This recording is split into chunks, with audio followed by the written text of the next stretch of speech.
બાપા સીતારામ. કેમ દાદા બેસી ગયા? થાકી ગયો તે હજી તો 9 વાગ્યા ત્યાં. 7 વાગ્યાનો 6 વાગ્યાનો આવું અહીંયા કામ કરો. 100 વાગ્યાના અહીંયા આવીને શું કરો?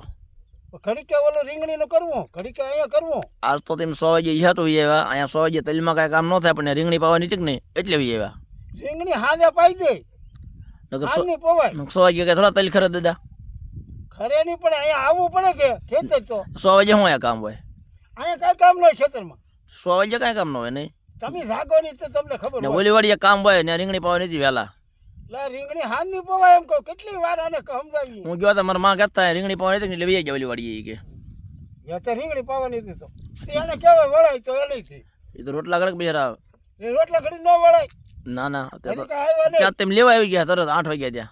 2 કલાક આવીને 8 વાગે કઈ ઓછું કહેવાય. 2 કલાક આવીને હુઈ ગયા. હા અહીંયા હુઈ ગયો પથારી કરી વાગે હુઈ ગયો.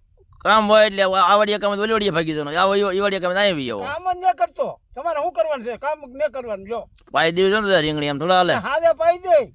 ફવારમાં પાયો તો વહેલા ટાઢું હોય, જમીન ટાઢી હોય તો ન પાઈ દેવે. એળે તપે એમ કહું તઈપા હાજે પાઈ દે. હું વાંધો બોલો. આખી ઠરે નહીં.